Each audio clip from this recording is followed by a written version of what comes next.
मोदी जी को देश में कोई समझाओ ना समझाओ, मैं समझ गया हूं।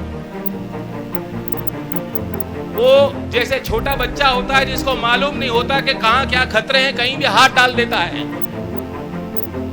उसी अंदाज में वो काम करते हैं कि देखूं तो क्या होता है। दिल्ली में बैठ के आपका करंट ले रहे हैं और आपको करंट दे रहे हैं। वो देख रहे हैं कि ये जो नया हमने एक्सपेरिमेंट प्रयोग किया है कहां तक हम सफल होते हैं। अगर कोई विरोध नहीं होगा तो कल को सड़कों पे मैं कहूंगा नाचो तो देश की जनता नाचेगी।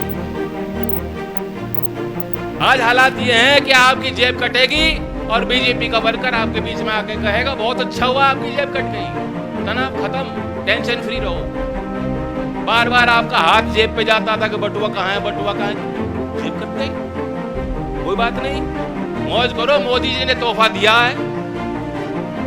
ये क्रांति का वक्त है, ये संकट की घड़ी है, ये परीक्षा की घड़ी है। जिन लोगों को आपके पसीना बहाने से बू आती है, दिक्कत आती है किसान को गले लगाने से, वे लोग आज एयर कंडीशन कमरे में बंद हैं और वहीं मीडिया को बुलाकर इंटरव्यू देंगे और कहेंगे कि वाह वाह वाह क्रांतिकारी कदम है, रिफॉर्म आ गया, रिफॉर्म।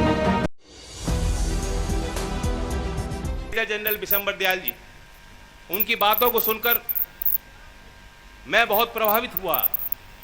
आप सब भी बहुत ध्यानपूर्वक उनकी बातें सुन रहे थे, क्योंकि हम जैसे लोगों पे तो सत्ताधारी इल्जाम लगा सकते हैं।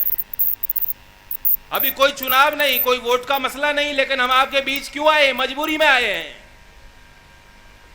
मैं सोच रहा था मैं राज्यसभा का शपथ लूंगा और आपके बीच आऊंगा, आपसे पूछूंगा क्या काम आपको कराने हैं, या आम की फसल चखूंगा आपके बाग में बैठ के, कहीं आम खाऊंगा, कहीं दूध पीऊंगा, आपका आशीर्वाद लूंगा।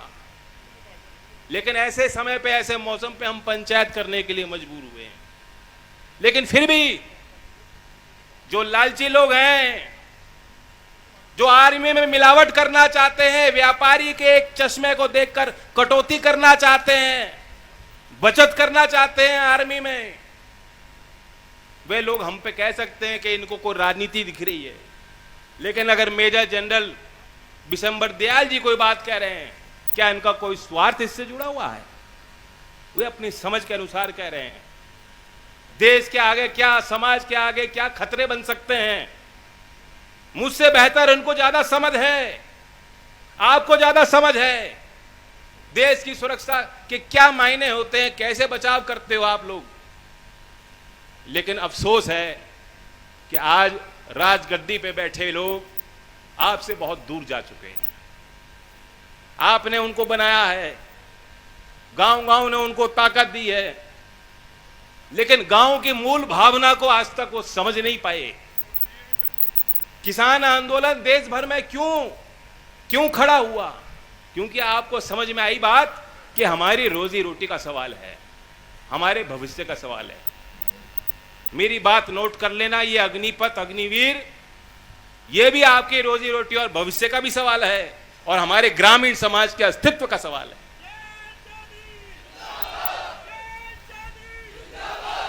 नौजवानों को तो डराया धमकाया जा रहा है, लेकिन सरकारी तंत्र में जितने लोग मौजूद हैं, अगर कोई ऐसा कर रहा है तो उनकी ड्यूटी है, मेरी उनसे कोई लड़ाई नहीं। लेकिन वो भी ध्यान कर लें, आज जो सेना के साथ खिलवाड़ हो रहा है, जो मिलावट करना चाह रहे हैं, कल को यही मिलावट आपके साथ होगी। पुलिस कर्मियों को कहा जाएगा कि 4 साल आपको अपनी जो यूनिफॉर्म है उसको धुलवाना है, उस पर कलफ लगानी है, उसको इस्त्री करनी है और 4 साल बाद वो यूनिफॉर्म उतार के लौटानी है, क्योंकि ठेके पे आपको रखा जाएगा। और जिस दिन ऐसा नियम आएगा तो आप भी सोचने के लिए मजबूर हो जाओगे। लगातार यही पतन हो रहा है और मोदी जी को देश में कोई समझाओ ना समझाओ, मैं समझ गया हूं। वो जैसे छोटा बच्चा होता है जिसको मालूम नहीं होता कि कहां क्या खतरे हैं, कहीं भी हाथ डाल देता है, उसी अंदाज में वो काम करते हैं कि देखूं तो क्या होता है। बिजली का तार पकड़ लेंगे कि करंट लगता है कि नहीं। इसलिए मैं आपके यहां पंचायत कर रहा हूं। जब कोई पंचायत नहीं कर रहा, जो चुनाव हार गए वो पस्त हैं, जो चुनाव जीत गए वो मस्त हैं, लेकिन लोकदल का कार्यकर्ता आपके बीच है। मैं आपका करंट लेने आया हूं। ठीक जैसे मोदी जी दिल्ली में बैठ के आपका करंट ले रहे हैं और आपको करंट दे रहे हैं, वो देख रहे हैं कि ये जो नया हमने एक्सपेरिमेंट प्रयोग किया है कहां तक हम सफल होते हैं। अगर कोई विरोध नहीं होगा तो कल को सड़कों पे मैं कहूंगा नाचो, तो देश की जनता नाचेगी। आज हालात ये हैं कि आपकी जेब कटेगी और बीजेपी का वर्कर आपके बीच में आके कहेगा बहुत अच्छा हुआ आपकी जेब कट गई, तनाव खत्म, टेंशन फ्री रहो। बार बार आपका हाथ जेब पे जाता था कि बटुआ कहां है, बटुआ कहां है, जेब कट गई, कोई बात नहीं, मौज करो, मोदी जी ने तोहफा दिया है। ऐसा तोहफा तो अंग्रेज भी नहीं दे गए कभी। परमवीर चक्र विजेता कैप्टन बाना सिंह जी ने कहा कि देश के भविष्य के साथ ये खिलवाड़ मत करो। परमवीर चक्र विजेता योगेंद्र यादव जी कह रहे हैं, उन्होंने कहा कि देश की सेना मरने के लिए नहीं, मारने के लिए बनाई जाती है। देश की रक्षा के साथ खिलवाड़ मत करो। मुझे नहीं सुनना चाहते मोदी जी, तो कम से कम ऐसे सेनाधिकारियों को तो सुनो जिनको देश ने सम्मान दिया है, जिनको सर समाज में इनकी इज्जत है। उन्होंने हमारे लिए खून दिया है, कल को हमें खून देना पड़े उनके लिए हम खून देने को तैयार हैं। ऐसे बुद्धिजीवियों का सम्मान अगर हमारा समाज नहीं कर पाएगा, कुछ नहीं बचेगा। ये क्रांति का वक्त है, ये संकट की घड़ी है, ये परीक्षा की घड़ी है। जिन लोगों को आपके पसीना बहाने से बू आती है, दिक्कत आती है किसान को गले लगाने से, वे लोग आज एयर कंडीशन कमरे में बंद हैं और वहीं मीडिया को बुलाकर इंटरव्यू देंगे और कहेंगे कि वाह वाह वाह बहुत क्रांतिकारी कदम है, रिफॉर्म आ गया। रिफॉर्म कोई कड़वा शब्द तो नहीं होना चाहिए। रिफॉर्म का मतलब सुधार होना चाहिए। सुधार का मतलब आपको फायदा। कोई ऐसी नीति हो, कोई ऐसा कानून हो जिससे आपको फायदा ना हो, उसे रिफॉर्म नहीं कह सकते, सुधार नहीं कह सकते। वे दमनकारी नीति है, अहंकारी नीति है। आपसे किसी ने पूछा था क्या? मन की बात में किसी ने चिट्ठी तो नहीं भेजी थी मोदी जी को? बताओ नौजवानों। नहीं, देखता हूं कभी कभी नागपुर की चिट्ठी, कभी पुणे की चिट्ठी, कहां कहां की पढ़ते हैं वो।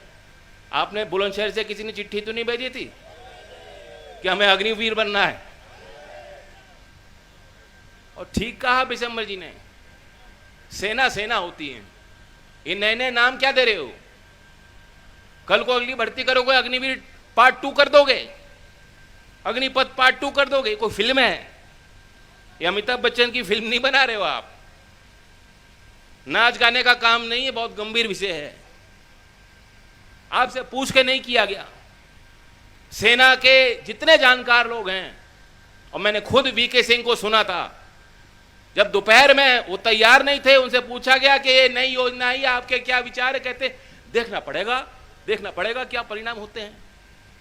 और शाम को टेलीविजन स्टूडियो में बैठ के वो कह रहे थे, गुणगान कर रहे थे कि वाह वाह बहुत अच्छी योजना है। पूछा नहीं उनसे, उनको मालूम नहीं था। उनके पार्टी में हैं, सेना के सबसे बड़े अधिकारी रह चुके हैं, सांसद हैं। अपने सांसदों की राय प्रधानमंत्री नहीं ले रहे। मैं आज आपकी राय लेने आया हूं। अगर आप कहोगे लड़ तो मैं लड़ूंगा, अगर आप कहोगे आराम से घर बैठ तो मैं बैठने को तैयार हूं। पूछना चाहता हूं आपसे, यह कोई छोटा मसला नहीं है। सीधे सीधा हिसाब लगाओ, 15 साल की नौकरी बेहतर होती है, 4 साल की नौकरी बेहतर होती है। शादी नहीं होगी, लोग कहेंगे पक्की वाली लाओ पहले। ये भाजपा वाले कह रहे देखो इतने अच्छा काम कर दिया, नौकरी दे रहे हैं मोदी जी, नौकरी दे रहे हैं। 2019 में सारे 80,000 भर्ती हुए थे। अब सरकार कह रही है कि 4 साल बाद हम 15,000 को भर्ती करेंगे। यानी पहली पक्की भर्ती 2019 के बाद 2026 में होगी। 2026 तक एक नौकरी नहीं है। नौकरी मत मानो इसको, ये नौकरी नहीं है। 2026 में 15,000 लोगों को नौकरी देके मोदी जी कह रहे हैं 19 में 80,000 दिए, 26 में 15,000 देंगे, वाह ताली बजाओ। ये कोई ताली बजाने की बात नहीं है।